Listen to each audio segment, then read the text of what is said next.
So hi friends, ఎలా ఉన్నారు? So welcome to our channel. So friends, today చూసుకున్నట్టుగైతే మీ అందరికీ the monk who sold his Ferrari continues పార్ట్గా 9th పార్ట్ని ఈరోజు మీ అందరి ముందుకు ఆడియో రూపంలో తీసుకురావడం అయితే జరిగింది.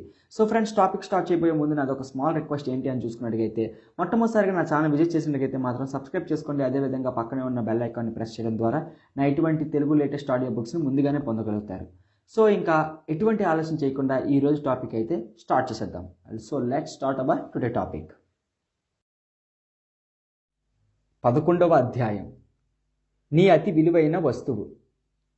కాలాన్ని సరిగ్గా నిర్దేశించిన వ్యక్తే మనసును సవ్యంగా నిర్దేశించుకున్నవాడు. Sir Isaac పిట్మ్యాన్. జీవితంలో తమాషా అయిన విషయం ఏమిటో తెలుసా? జూలియన్ అడిగాడు. చెప్పు.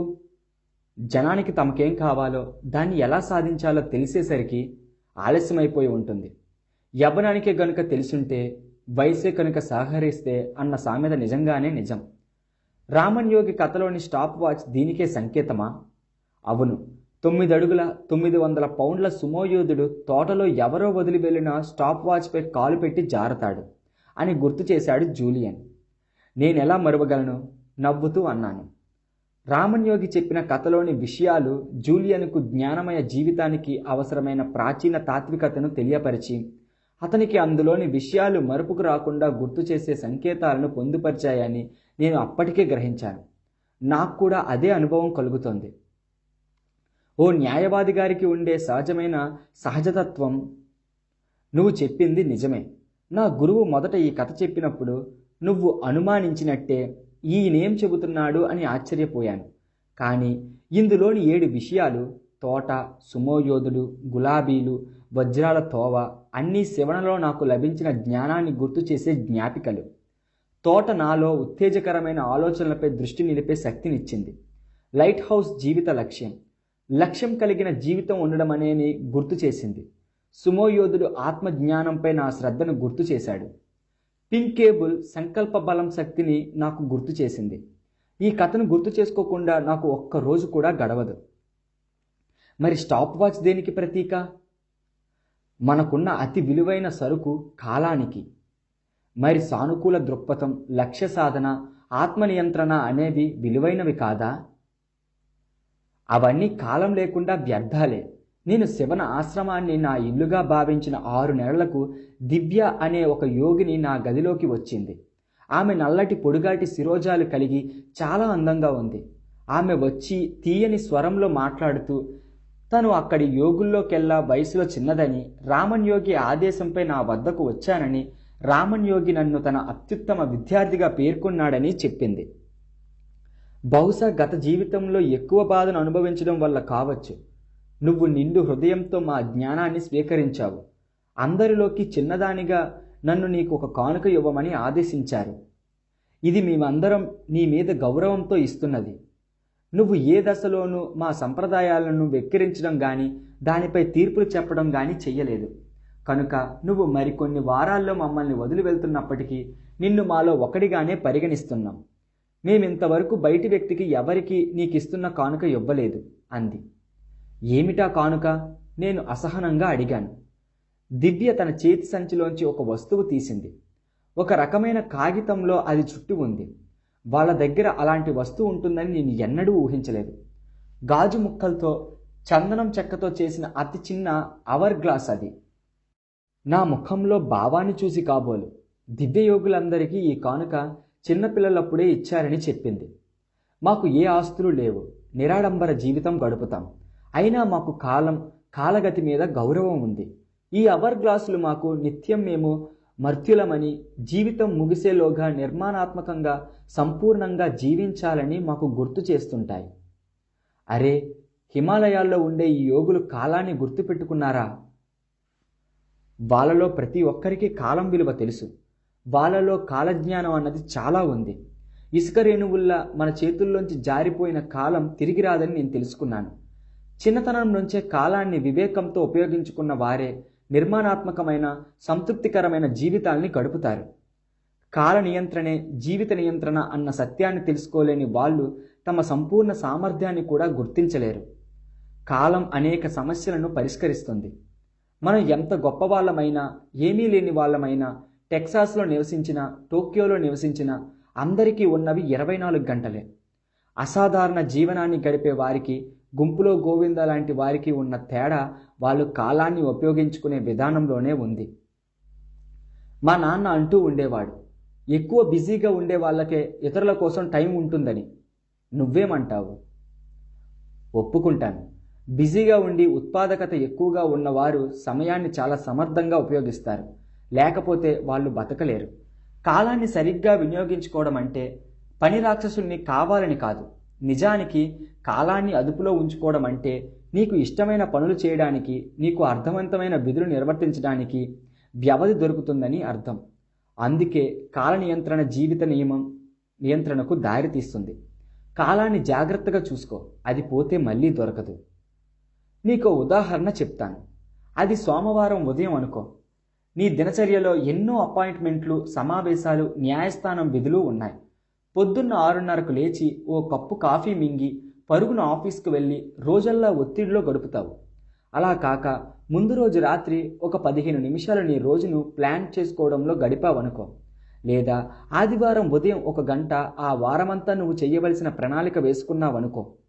నీ దినచర్య డైరీలో ఎన్ని గంటలకు క్లయింట్లను కలవాలి, ఎన్ని గంటలకు నీ అధ్యయనం జరపాలి, ఎన్ని గంటలకు ఫోన్లు చేయాలి అనేది ముందే నిర్ణయించుకున్నావనుకో. వాటికంటే ముఖ్యంగా నీ వ్యక్తిగత, సామాజిక, ఆధ్యాత్మిక వికాస లక్ష్యాలకు సంబంధించిన ప్రణాళిక కూడా ఈ పుస్తకంలోకి వెళ్ళిందనుకో. దీనివల్ల నీ జీవితంలో సమతూకం ఏర్పడుతుంది. అలా నీ దినచర్యలోనే నీ జీవితంలోని ముఖ్యమైన అంశాలన్నీ ఇమిడేలా చూసుకుంటే జీవితానికి అర్థాన్ని, శాంతిని ఇచ్చుకోగలుగుతావు. కొంపదీసి నేను పని మధ్యలో పార్కులో వాకింగ్ చేయడం లేదా ధ్యానం చెయ్యాలని నువ్వు చెప్పడం లేదు కదా అడిగాను. అదే చెబుతున్నాను. అన్నీ సంప్రదాయబద్ధంగా జరగాలని ఎందుకు అనుకుంటావు? అందరూ చేసినట్లే నువ్వు పనులు ఎందుకు చెయ్యాలి? నీ పరుగు పందెం నీదే. నువ్వు ఓ గంట ముందు ఆఫీస్ పని మొదలుపెట్టావనుకో. మధ్యాహ్నం పూట ఓ గంట సేపు నీ ఆఫీస్కు ఎదురుగా ఉండే పార్కులో హాయిగా వాకింగ్ చేయొచ్చుగా. లేదా వారంలో మరికొన్ని గంటలు ఎక్కువ పనిచేస్తే శుక్రవారం త్వరగా ఇంటికి వచ్చి పిల్లల్ని జూ పార్కు తీసుకువెళ్ళొచ్చు కదా. లేదా వారంలో 2 రోజులు ఇంటి నుంచే పనిచేసే వీలు కల్పించుకున్నావనుకో. నీ కుటుంబంతో ఇంకా ఎక్కువ సమయాన్ని గడపవచ్చు కదా. నేననేది ఏమిటంటే, ఒక్కొక్క వారం ఎలా గడపాలో ముందే ప్రణాళిక వేసుకుని నీ సమయాన్ని మరింత సృజనాత్మకంగా గడపమని. నీ ప్రాధాన్యతలకు అనుగుణంగా నీ సమయాన్ని మలుచుకో. జీవితంలో అర్థహీనమైన పనుల కోసం అర్థవంతమైన పనులను త్యాగం చేయకూడదు. ఒకటి గుర్తుపెట్టుకో, ముందుగా ప్రణాళిక వేసుకోవడంలో విఫలం కావడానికే ప్రణాళిక వేసుకోవడం. ఇతరులతో నీకున్న సమావేశాలు రాసుకోవడం కంటే నీతో నీకుండాల్సిన పనులు చదవడం, విశ్రాంతి తీసుకోవడం, నీ భార్యకు ప్రేమలేఖ రాయడం వంటివి ఇంకా ఉపయోగకరమని గుర్తించు. నువ్వు పనిచేయని వేళల్లో గడిపే సమయం చాలా విలువైందని గుర్తుపెట్టుకో. ఈ సమయం వల్ల నీ పని సామర్థ్యం కూడా రెట్టింపు అవుతుంది. నీ జీవితాన్ని భాగాలుగా విడదీయకు. ఆ వేర్వేరు పనులన్నీ ఒక సమగ్ర ఆకృతిలో భాగాలేనని తెలుసుకో.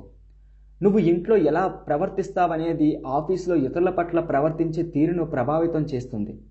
అలాగే ఆఫీసులో నీ ప్రవర్తన ఇంట్లో నీ ప్రవర్తనను ప్రభావితం చేస్తుంది. ఒప్పుకుంటాను జూలియన్, కానీ పని మధ్యలో వేరేవి చేయటానికి మాత్రం నాకు టైం దొరకదు. అసలు ఇప్పటికే సాయంత్రాలు కూడా పని చేయాల్సి వస్తుంది. నా దినచర్య చాలా కిక్కిరిసి ఉంది. ఈ మాటలంటూ ఉంటేనే నా పనులన్నీ గుర్తుకు వచ్చి కలవరం కలిగింది. బిజీగా ఉన్నానడం పెద్ద నెపం కాదు. అసలు ప్రశ్న ఏమిటంటే, నువ్వు ఎలాంటి పనులతో బిజీగా ఉన్నావని. నా జ్ఞానయోగి నుంచి నేను నేర్చుకున్న గొప్ప నియమాల్లో ఒకటేమిటంటే, నీ జీవితంలో సాధించే విజయాల్లో 80% నీ సమయంలో 20% వెచ్చించిన పనుల వల్లే సాధ్యమవుతుందని. రామన్ యోగి దీన్ని ప్రాచీన 20 సూత్రం అని పిలిచాడు. నాకేం అర్థం కాలేదు. సరే, మళ్ళీ నీ బిజీ సోమవారానికి వెళ్దాం.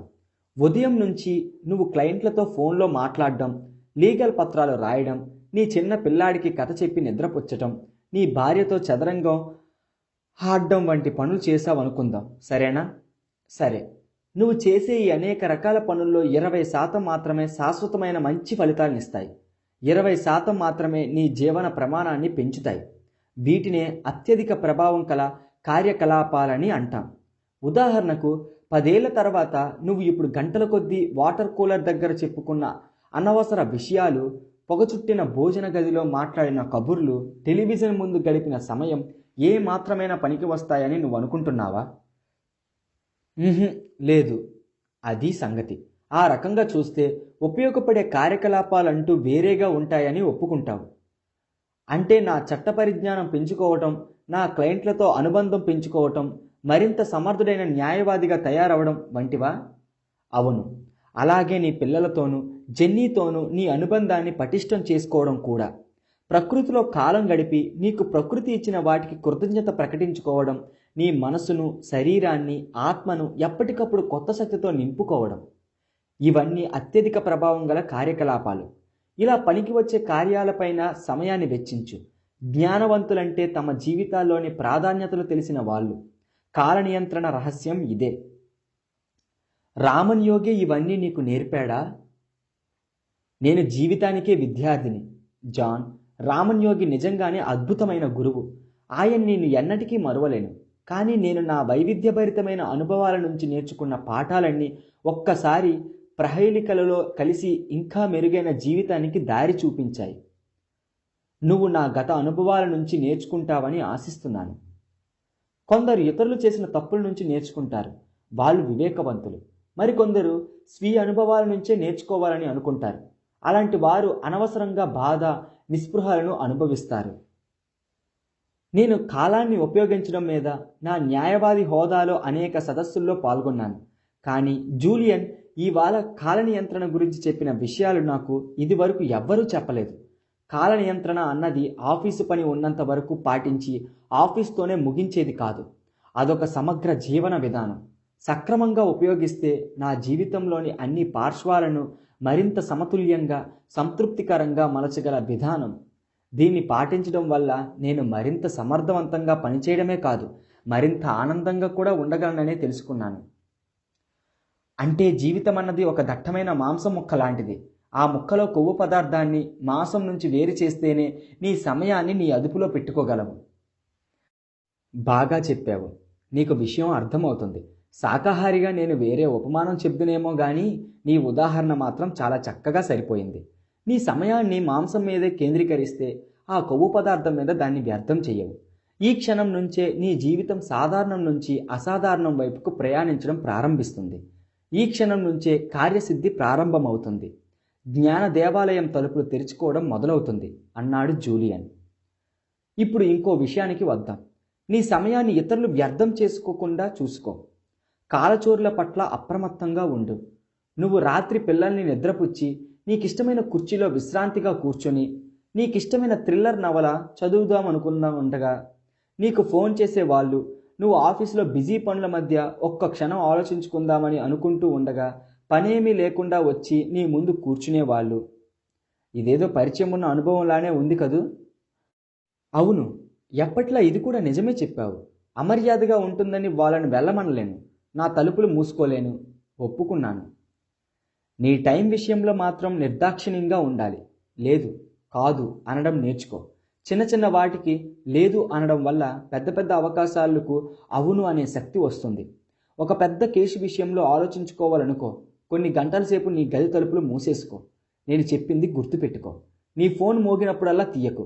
అది నీ సౌకర్యం కోసం పెట్టుకున్నది, ఇతరుల సౌకర్యం కోసం కాదు. నిజం చెప్పాలంటే నువ్వు నీ కాలానికి విలువనిస్తే ఇతరులు కూడా నిన్ను గౌరవిస్తారు. నీ సమయం విలువైందని గుర్తించి వాళ్ళు కూడా దాన్ని గౌరవిస్తారు. బద్ధకం, వాయిదా వేయడం గురించి చెప్పు. చాలాసార్లు నేను చేయవలసిన పనులు వాయిదా వేస్తూ, పనికిరాని ఉత్తరాలు చూసుకుంటూ, లీగల్ పత్రికలు తిరగేస్తూ కూర్చుంటాను. నేను కాలాన్ని ఉత్తినే గడిపేస్తున్నా అంటావా? ఖచ్చితంగా. ఆనందం కలిగించేవి చేయడం, ఇబ్బంది కలిగించేవి తప్పించుకోవడం మానవ స్వభావం కాదన్ను. కానీ ప్రపంచంలో ఎక్కువ ఉత్పత్తి చేసిన వ్యక్తులు ఇష్టం లేదనే నెపంతో ఇతరులు మానేసే పనులను కూడా తప్పక చేస్తారు. అదే వాళ్ళిద్దరికీ మధ్య ఉన్న వ్యత్యాసం. నేను ఇప్పుడు భిన్నదాని గురించి ఆలోచిస్తూ కూర్చున్నాను. బహుశా వాయిదా వేయడం అన్నది నా సమస్య కాదేమో. నా జీవితం మరీ జటిలమైపోవడమే నా సమస్య. జూలియన్ నా ఆదుర్దాను గమనించినట్టున్నాడు. తమ జీవితాలను తమ అదుపులో ఉంచుకున్న వాళ్ళు అక్లిష్టమైన జీవితం గడుపుతారని రామన్ యోగి అన్నాడు. శీఘ్రగతి కలిగిన జీవితం ప్రకృతి విరుద్ధం.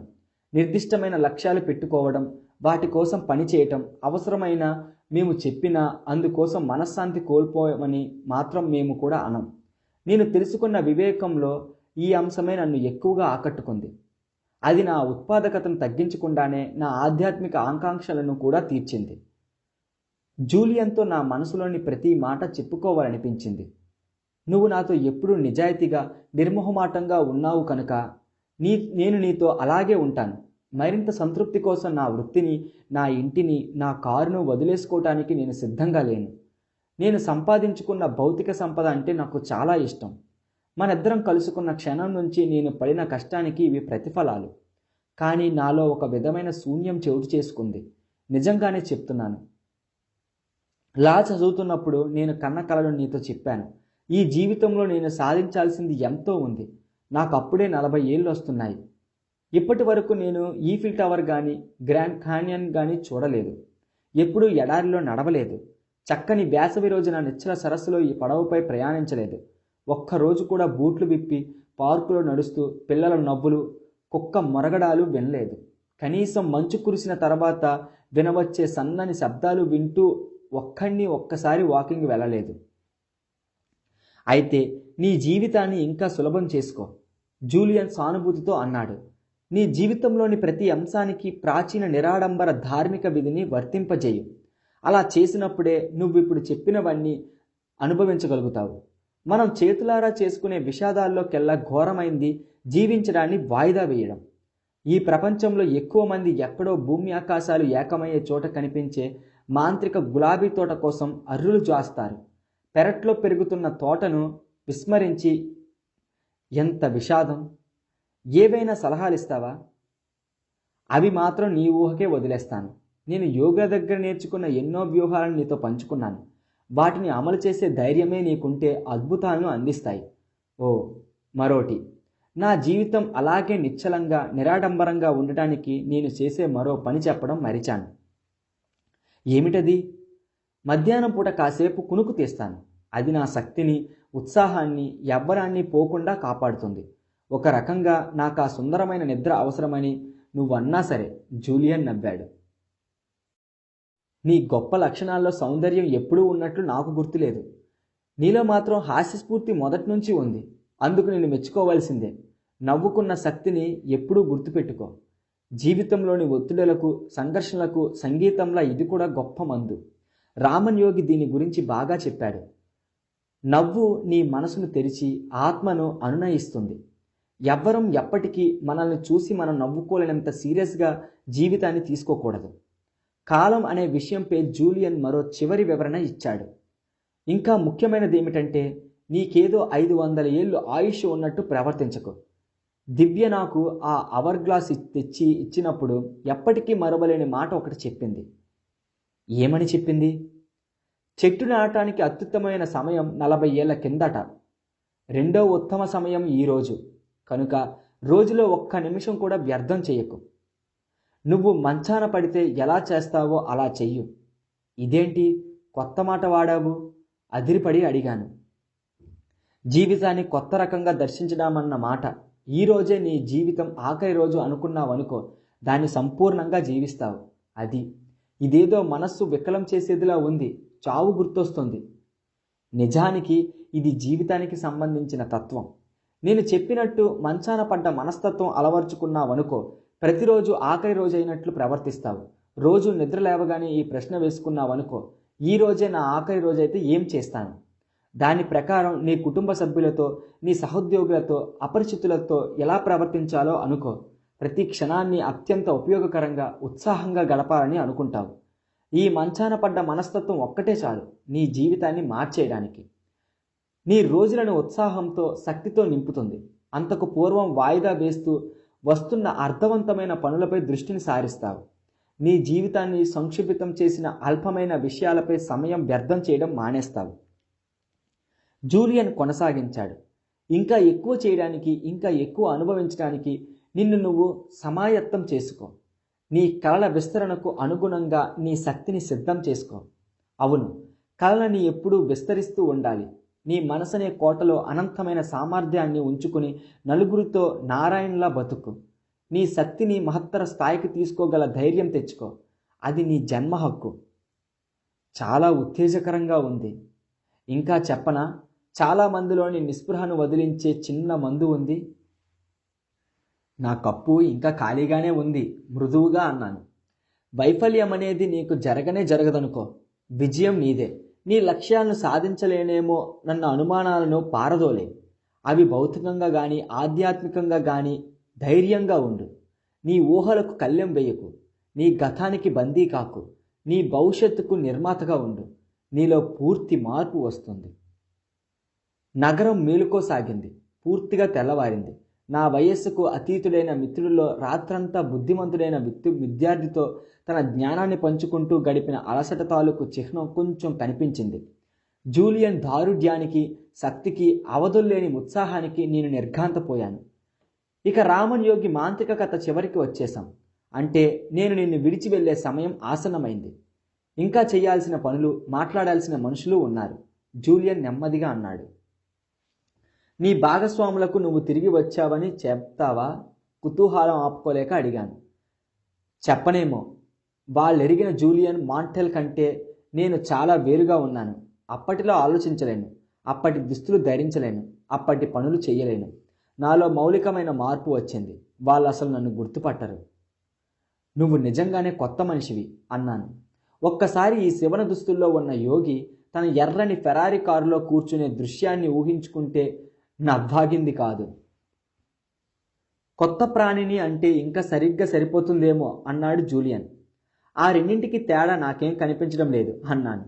భారతదేశంలో ఒక సామెత ఉంది. మనం ఆధ్యాత్మిక అనుభవాలకు గురైన మానవులం కాదు, మానవ అనుభవాలను అందుకుంటున్న ఆధ్యాత్మిక ప్రాణులం అని. ఇప్పుడు నాకు ఈ విశ్వంలో నా పాత్ర ఏమిటో అర్థమైంది. నేనెవరో తెలుసుకున్నాను. నేను ఈ విశ్వంలో లేను. ఈ విశ్వమే నాలో ఉంది. ఇదేదో కొంత నెమరు వేయవలసిన విషయమే అన్నాను, జూలియన్ మాట్లాడుతున్నదేమిటో అర్థం కాక. నాకు అర్థమైంది మిత్రమా. నేను చెప్పింది అర్థమయ్యే రోజు వస్తుంది. నేను చెప్పిన సూత్రాలను అనుసరించి, నేను చూపించిన నైపుణ్యాలను ఆచరిస్తే నువ్వు తప్పక జ్ఞాన మార్గంలో ప్రయాణిస్తావు. వ్యక్తిగత నియంత్రణ కళను చేజెక్కించుకుంటావు. నీ జీవితాన్ని స్పష్టంగా చూడగలుగుతావు. అదే సార్వజనీనత అనే కాన్వాసుపై ఒక చుక్క మాత్రమే అని తెలుసుకుంటావు. నువ్వెవరో స్పష్టమై నీ జీవితంలోని పరమాదర్శాన్ని తెలుసుకుంటావు. అదేమిటి? ఇతరులకు సేవ చేయడమే. నీకు ఎంత పెద్ద ఇల్లున్నా, ఎంత సొగసైన కారున్నా, నీ జీవిత చరమాంకంలో నీతో వచ్చేది నీ అంతరాత్మ మాత్రమే. నీ అంతరాత్మ మాట విను. అదే నిన్ను నడిపించగలదు. ఏది మంచిదో దానికి తెలుసు. నీ జీవితాశయం ఏదో ఒక రూపంలో ఇతరులకు నిస్వార్థ సేవ చేయడం అనేది నీకు చెబుతుంది. నా వ్యక్తిగత యాత్ర నాకు నేర్పిందదే. ఇప్పుడు నేను ఇంకా సేవ చేయాల్సిన వాళ్ళు, చూడవలసిన వాళ్ళు, బాగు చేయవలసిన వాళ్ళు చాలామంది ఉన్నారు. అవసరంలో ఉన్నవారికి శివనయోగుల వివేకాన్ని పంచిపెట్టడం నా కర్తవ్యం. అదే నా లక్ష్యం. జ్ఞానాన్ని జూలియన్ ఆత్మను వెలిగించిందన్న విషయం జ్ఞానహీనుడైన నాకు కూడా స్పష్టమైంది. తను నమ్మిన దాని పట్ల అతని ఉద్వేగాన్ని, నిబద్ధతను, ఆవేశాన్ని చూస్తుంటే అది అతని శరీరంలో కూడా వ్యక్తమవుతుందేమోనన్నట్లుగా ఉంది. ఒక బలహీనుడైన ముసలి న్యాయవాది నుంచి ఉత్సాహవంతుడైన గ్రీకు దేవుడి లాంటి రూపం అతనికి కేవలం నియమబద్ధమైన ఆహారం, వ్యాయామాల వల్లే రాలేదు. ఆ హిమవత్ పర్వతంలో అంతకంటే నిగూఢమైన అర్థాన్ని అతను కనుగొన్నాడు. యుగ యుగాల నుంచి ప్రజలు అన్వేషిస్తున్న రహస్యాన్ని అతను కనుగొన్నాడు. అది యవ్వన రహస్యం కంటే, సంతృప్తి కంటే, ఆనందం కంటే కూడా ఎక్కువైనది. జూలియన్ తన ఆత్మజ్ఞానాన్ని ఆవిష్కరింపజేసుకున్నాడు. 11వ అధ్యాయం జూలియన్ నేర్చిన జ్ఞానసారం. ప్రతీక, స్టాప్ వాచ్. సద్గుణం, కాలాన్ని గౌరవించటం. వివేకం, నీకున్న వస్తువుల్లోకెల్లా విలువైనది కాలం. అది పోతే తిరిగి రాదు. నీ ప్రాధాన్యతలపై దృష్టి ఉంచు. సమతూకాన్ని పాటించు. నీ జీవితాన్ని అక్లిష్టం చేసుకో. నైపుణ్యాలు. ప్రాచీన 20 సూత్రాల నిబంధన లేదు కాదు అనగల ధైర్యం అలవర్చుకోవటం. అదేవిధంగా మంచాన పడి ఉన్న మనస్తత్వం. ఉల్లేఖనం. అరచేతిలోంచి ఇసుక రేణువు జారిపోయినట్లే కాలం మన చేతుల్లోంచి జారిపోతుంది, తిరిగి రాదు. బాల్యం నుంచి కాలాన్ని సద్వినియోగం చేసుకున్న వాళ్లకు సుభిక్షమైన, ఉత్పాదకత కలిగిన, సంతృప్తికరమైన జీవితం ప్రతిఫలంగా 12వ అధ్యాయం జీవిత పరమాశయం. ప్రాణం ఉన్నదేది ఏకాంతంగా జీవించదు, తన కోసమే జీవించదు, విలియం బ్లేక్. శివనయోగులు నాకు తెలిసిన వారిలోకెల్లా యువకులే కారు, నాకు తెలిసిన వారందరిలోకి దయగలవారు అన్నాడు జూలియన్. రామన్ యోగి తన చిన్నప్పటి సంఘటన చెప్పేవాడు. తను నిద్రపోవడానికి ప్రయత్నిస్తుండగా తండ్రి లోపలికి వచ్చి అడిగేవాడట, ఈ రోజు నువ్వు ఏం మంచి పని చేశావు అని. నమ్ము నమ్మకపో, ఏమీ చెయ్యలేదని ఇతను జవాబిస్తే, లేచి ఒక్కటైనా దయతో కూడిన నిస్వార్థ సేవ చేసి వస్తేనే నిద్రపోవడానికి అనుమతిస్తానని అనేవాడట. జ్ఞాన సముద్రమైన జీవితం గడపడానికి ఉండాల్సిన గుణాల్లో ముఖ్యమైనది ఇది. ఎన్నైనా చెయ్యి, నీకెన్ని వేసవి విడుదలున్నా సరే, ఎన్ని కారులు నీ ఇంటి ముందు బారులు తీర్చి ఉన్నా సరే, నువ్వు సమాజానికి ఏమిస్తున్నావన్నదే నీ జీవన ప్రమాణాన్ని నిర్ణయిస్తుంది. రామన్ యోగి కథలోని పసుపు గులాబీలకు దీనికి ఏమైనా సంబంధం ఉందా? అవును, ఈ పువ్వులను చూస్తే నీకు ప్రాచీన చైనా సామెత గుర్తుకు వస్తుంది. నీకు గులాబీలు అందించే చేతికి కొంతైనా పరిమళం అంటుకునే ఉంటుంది. దీని అర్థం సుస్పష్టమే. నువ్వు ఇతరుల జీవితాలు బాగు చేయడానికి ప్రయత్నిస్తే పరోక్షంగా నీ జీవితాన్ని బాగు చేసుకున్నట్టే. రోజు ఎవరిపైనైనా దయ చూపిస్తే నీ జీవితం కూడా అర్థవంతంగా తయారవుతుంది. ప్రతిరోజును పవిత్రంగా నిర్మలంగా మార్చుకోవాలంటే ఇతరులకు ఏదో రకంగా సేవ చెయ్యు. ఏదైనా స్వచ్ఛంద సేవా కార్యకలాపం చేపట్టాలంటావా? దాన్ని ప్రారంభించగలిగితే మరీ మంచిది. కానీ నేను చెప్తున్నది అంతకంటే తాత్వికమైన స్థాయిలో. ఈ గ్రహంపై నీ జీవిత గమనానికి కొత్త కొలమానం పెట్టుకోమంటున్నాను. మళ్ళీ ఏదో నాకు అర్థం కానిది చెప్తున్నావు. కొలమానం అంటే ఏమిటి? నాకు అర్థం కాలేదు. ఏం లేదు, నువ్వు సాధారణంగా జీవితాన్ని కానీ ఒక పరిస్థితిని కానీ చూసే విధానం. కొందరు జీవితం అనే గ్లాసును సగం ఖాళీగా చూస్తారు, ఆశావాదులు సగం నిండి ఉన్నట్టు చూస్తారు. వాళ్ళు భిన్న దృక్పథంతో అలవర్చుకున్నారు కనుక భిన్న వ్యాఖ్యానం చేస్తారు. కొలమానం అంటే నీ జీవితంలోని బాహ్యాంతర సంఘటనలను నువ్వు ఏ కోణం నుంచి చూస్తున్నావు అన్నది. అయితే కొత్త కొలమానం పెట్టుకోవడం అంటే నీ ఉద్దేశం నేను నా దృక్పథాన్ని మార్చుకోవాలని, అంతేనా? అలాంటిదే నీ జీవితంలో ఆకస్మిక మార్పు రావాలంటే అసలు నువ్వు ఈ భూమిపై ఎందుకు జన్మించావన్న విషయంలోనే నీ దృక్కోణం మారాలి. ఈ ప్రపంచంలోకి రిక్త హస్తాలతో వచ్చావు, పోయేటప్పుడు అలాగే పోతావు. అలాంటప్పుడు నువ్వు ఈ భూమి మీద ఉండటానికి ఒకే ఒక కారణం ఉండాలి. అదేమిటి? నిన్ను నువ్వు ఇతరులకు సమర్పించుకోవడం, అర్థవంతమైన జీవితం గడపడం. నువ్వు నీ సంపదనంతా వదిలిపెట్టాలని, ఉద్యోగం మానేయాలని, బడుగు వర్గాల కోసం పనిచేయాలని నేను అనడం లేదు. ఇటీవలే అలా అన్నీ త్యాగం చేసి అందులోనే గొప్ప సంతృప్తి చెందుతున్న వాళ్ళను కూడా చూశాననుకో, అది వేరే సంగతి. మనమున్న ప్రపంచం నిత్యం మారుతూ ఉంది. జనం డబ్బు ఇచ్చి అర్థవంతమైన జీవితాన్ని అమ్ముకుంటున్నారు. ఇది వరకు ప్రజల్ని వాళ్ళ పాకెట్ బుగ్గలు ఆధారంగా విలువ కట్టిన న్యాయవాదులు ఇప్పుడు వారిని బద్ధతను, వారిలోని హృదయ వైశాల్యాన్ని చూస్తున్నారు. ఉపాధ్యాయులు తమ భద్రత కలిగిన ఉద్యోగాలు వదిలి మారుమూల పిల్లలకు ఉచితంగా చదువు చెబుతున్నారు. ప్రజలకు మార్పు కావాలి. తమ జన్మకు ఒక లక్ష్యం, ప్రయోజనం ఉన్నాయని, వాటిని సాధించడానికి అవసరమైన ప్రత్యేక కానుకలు కూడా భగవంతుడిచ్చాడని జనం గుర్తిస్తారు. ఏమిటా ప్రత్యేక కానుకలు? నేను నిన్న సాయంత్రం నుంచి నీకు చెబుతున్నవే. సమృద్ధిగా మానసిక శక్తి, శారీరక దారుఢ్యం, అపరిమితమైన సృజనాత్మకత, క్రమశిక్షణా నిధి, శాంతిజ్యురి. ఈ సంపదను ఇనపెట్టులోంచి తీసి సామాన్యులను మంచి కోసం ఉపయోగించడమే మిగిలింది. అదంతా అర్థమైంది. కానీ ఈ మంచి చేయడం ఎలా? నేను చెప్పిందల్లా ఏమిటంటే, నిన్ను నువ్వు ఒక వ్యక్తిగా మాత్రమే భావించుకోక ఒక సమూహంలో భాగస్వామిగా చూసే ప్రాపంచిక దృక్పథాన్ని అలవర్చుకోమని. అంటే నేను ఇంకా దయగా, మృదువుగా మారాలంటావు. ఇతరులకివ్వడంలోనే గొప్ప ఔన్నత్యం ఉందని గుర్తించు. తూర్పు దేశాల యోగులు దీన్నే ఆత్మ శృంఖలాలు తెరుచుకోవడం అంటారు. నీ ఆత్మ చైతన్యాన్ని విస్మరించి ఇంకా ఉన్నత లక్ష్యాన్ని పెట్టుకోవాలి. ఇది ఏ రూపంలోనైనా ఉండవచ్చు. నీ సమయాన్ని లేదా శక్తిని ఇతరుల కోసం ధారపోయడం కావచ్చు. ఇవి రెండూ నీకున్న వనరుల్లోకెల్లా విలువైనవి. నువ్వు ఒక సంవత్సరం వృత్తి నుంచి విరామం తీసుకుని పేదల కోసం పనిచేయాలనుకునేంత పెద్ద నిర్ణయమూ తీసుకోవచ్చు. లేదా ట్రాఫిక్ జామ్లో 4-5 కార్లను నీకంటే ముందు వెళ్ళనీయడం అంత చిన్న నిర్ణయమూ తీసుకోవచ్చు. నేను గ్రహించింది ఏమిటంటే, నువ్వు ఈ ప్రపంచాన్ని మరింత ఆనందకరమైన నివాస స్థలంగా మార్చడానికి పనిచేస్తే నీ జీవితం మరిన్ని అద్భుతమైన కోణాలను ఆవిష్కరిస్తుంది. రామన్ యోగి ఏమంటాడంటే, మనం పుట్టినప్పుడు లోకమంతా నవ్వుతుంటే మనం ఏడుస్తుంటాం. కనుక మనం చనిపోయేటప్పుడు మనం ఆనందించి లోకమంతా ఏడ్చేలా మనం జీవించాలి. జూలియన్ చెప్పింది సబబుగానే ఉంది. నన్ను ఇటీవల ఎక్కువ చికాకు పెడుతున్న విషయం ఏమిటంటే నేను న్యాయవాద వృత్తిలో కూడా చేయగలిగినంత చేయడం లేదని. నిజమే, ఎన్నో మంచి ప్రయోజనాలకు సంబంధించిన కేసులను నేను గెలిచాను. అయితే చట్టం అన్నది నాకు ఒక వ్యాపారంగా మారింది. నేను ప్రేమించే వృత్తిగా కాదు. విద్యార్థిగా ఉన్నప్పుడు చాలామంది సమకాలికుల్లా నేను ఆదర్శవాదినే. మా గదుల్లో చల్లటి కాఫీ తాగుతూ ఎండిన పిజ్జా తింటూ ఈ ప్రపంచాన్ని మార్చేయగలమని అనుకునేవాళ్ళం. ఇప్పటికీ 20 ఏళ్ళు గడిచాయి. ప్రపంచాన్ని మారుద్దామన్న ఆకాంక్ష కాస్త నా ఇంటి తాకట్టు తొలగించి నా పదవీ విరమణకు ఆర్థిక భద్రత కల్పించుకుంటే చాలుననే కోరికకు దిగజారిపోయింది. చాలా కాలం తర్వాత నేను ఒక మధ్యతరగతి ఊబిలో ఇరుక్కుపోయి ఆ భద్రతకే అలవాటు పడిపోయానని ఇన్నాళ్లకు గుర్తించాను.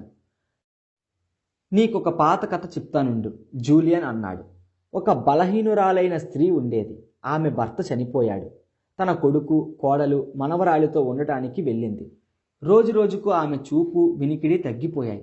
ఒక్కోసారి ఆమె చెయ్యి ఎలా వణికేదంటే కంచంలోని బఠానీలు దొర్లి కింద పడిపోయేవి. సూప్ కప్పులోంచి జారిపోయేది. ఈమె చేసే అపరిశుభ్రాన్ని కొడుకు, కోడలు విసుక్కునేవారు. చివరికి ఇంకా ఈమెను భరించడం కష్టమనుకున్నారు. ఒక మూల చీపుర్లు పెట్టే బీరువా పక్క ఒక చిన్న బల్ల వేసి అక్కడే ఆమెకు ఒంటరిగా భోజనం పెట్టేవారు.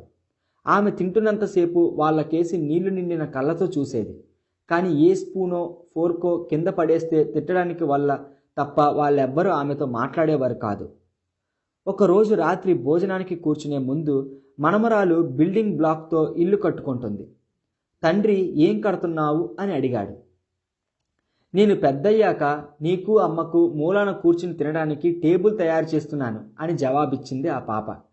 తల్లి, తండ్రి చాలాసేపు చేష్టలుడిగి మాట్లాడలేకపోయారు. ఆ తర్వాత ఏడవడం ప్రారంభించారు. ఆ క్షణమే వాళ్లకు తాము చేస్తున్న నిర్దాక్షిణ్యమైన పని అర్థమైంది. ఆ రాత్రి వృద్ధురాలిని తిరిగి పెద్ద భోజనం బల్ల దగ్గరకు తీసుకువచ్చి కూర్చోబెట్టారు.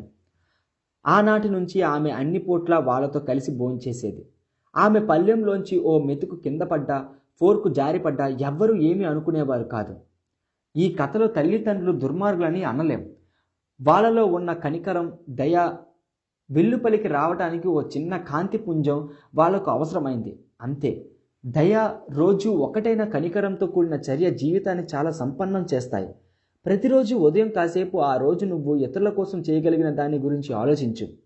నీ నుంచి ఏమీ ఆశించని వారికి నిజాయితీగా నీ ప్రశంసను అందించడం, ఆపదలో ఉన్న స్నేహితులకు వెచ్చని ప్రేమను అందివ్వడం, ప్రత్యేకమైన కారణం లేకుండా నీ కుటుంబ సభ్యులకు చిన్న చిన్న బహుమానాలు ఇవ్వడం, ఇవన్నీ జీవితాన్ని చాలా ఆనందమయం చేస్తాయి. మిత్రుల విషయానికి వస్తే ఎప్పటికప్పుడు వాటిని తాజాగా ఉంచుకోవాలి. 3 నిజమైన స్నేహితులున్న వ్యక్తి చాలా సంపన్నుడు అన్నాడు జూలియన్. నేను అంగీకార సూచకంగా తల తిప్పాను.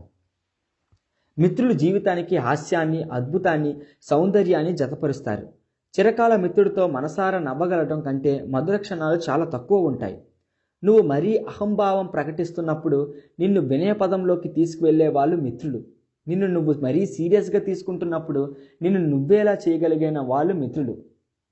జీవితం నిన్ను హఠాత్తుగా కుదేసి పరిస్థితులు ఉన్నదానికంటే ఘోరంగా కనబడినప్పుడు నీకు తోడుండే వారే మిత్రుడు. నేను బిజీ న్యాయవాదిగా ఉన్నప్పుడు నాకు మిత్రుల కోసం సమయం లభించేది కాదు. ఇప్పుడు నువ్వు మినహా నేను ఒంటరివాణ్ణి జాన్. అందరూ నిద్రమత్తులో జోగుతుండగా నాతో అడవుల్లోకి వాకింగ్కి వచ్చే వ్యక్తి ఎవ్వరూ లేరు. నేను ఒక గొప్ప పుస్తకాన్ని చదివి పక్కన పెట్టి దాని గురించి నా ఆలోచనలు పంచుకుందామంటే ఎవ్వరూ లేరు. వేసవి ఉదయం సూర్యకాంతి నా మనసును తన్మయత్వంతో నింపినప్పుడు ఆ ఆనందాన్ని పంచుకోవడానికి, నా ఆత్మను విప్పడానికి నాకెవ్వరూ లేరు. జూలియన్ తనని తాను సంపాదించుకున్నాడు. అయినా విచారించడానికి నాకు సమయం లేదులే. శివన గురువులు నాకు చెప్పిందేమిటంటే జ్ఞానం సంపాదించిన వాడికి ప్రతి ఉదయం ఓ కొత్త ఉదయమే. నా దృష్టిలో జూలియన్ ఎప్పుడూ మానవాతీతుడైన న్యాయవాదే. మార్షల్ నిపుణుడు ప్రత్యర్థుల ఎత్తులను చిత్తు చేసే నైపుణ్యంతో కోర్టులో తన ప్రత్యర్థులను అతను లాఘవంగా ఓడించేవాడు. కానీ ఎన్నో ఏళ్ల క్రితం నేనెరిగిన జూలియన్ ఈరోజు చాలా మారిన వ్యక్తి. నా ఎదుట ఉన్న ఈ జూలియన్ దయగా, నెమ్మదిగా, ప్రశాంతంగా ఉన్నాడు. తనేమిటో ఎరిగి ఈ జీవన నాటకంలో తన పాత్రని అర్థం చేసుకున్న వాడిలా ఉన్నాడు. తన గత జీవితంలోని బాధను ఒక వివేకవంతుడైన గురువు చూపినట్టు తిరిగి చూసుకోగలుగుతున్నాడు. అంతేగాక తన జీవితం కేవలం తన గత జీవిత సంఘటనల సమూహారం కాదని, అంతకంటే విశిష్టమైందని గ్రహించినట్లు కనిపిస్తున్నాడు. జూలియన్ కళ్ళు రానున్న జీవితంపై ఆశతో మెరుస్తున్నాయి. ఈ ప్రపంచంలోని అందాల పట్ల, జీవితం అందించే అందాల పట్ల అతని ఉత్సుకత నాలో కూడా నిండిపోయాయి. కరుడుగట్టిన న్యాయవాది, ఎవ్వరి గురించి ఏమాత్రం పట్టించుకోని భౌతికవాది అయిన వ్యక్తి నుంచి ఈనాడు ఇతరుల గురించే బాధపడే ఆధ్యాత్మిక జీవిగా పరిణతి చెంది జీవిస్తున్న జూలియన్ను నేను ఈనాడు చూశాను. బహుశా నేను ప్రయాణించబోయే మార్గం కూడా ఇదే కావచ్చు. 12వ అధ్యాయం జూలియన్ నేర్చిన జ్ఞానసారం. ప్రతీక పసుపు గులాబీ. గుణం నిస్వార్థ సేవా పర్వతం. వివేకం నువ్వు చేసే సమాజ సేవే నీ జీవన ప్రమాణం. ప్రతిరోజు పవిత్రంగా ఉండాలంటే ఇతరులకు ఇవ్వడానికే జీవించాలి. ఇతరుల జీవిత స్థాయిని పెంచగలిగితే నీ జీవితం కూడా అత్యున్నత స్థాయికి ఎదుగుతుంది. నైపుణ్యాలు రోజు ఒక్క మంచి పనైనా చెయ్యు. అడిగిన వాడికి కాదనకు. సుసంపన్నమైన అనుబంధాలు పెంచుకో. ఉల్లేఖనం ఇతరులకు ఇవ్వడమే అన్నిటికంటే ఉత్తమమైన పని, అదేవిధంగా ఉన్నతమైనది కూడా. ఈ ఉదాత్త ఆశయంపైనే దృష్టిని నిలుపు.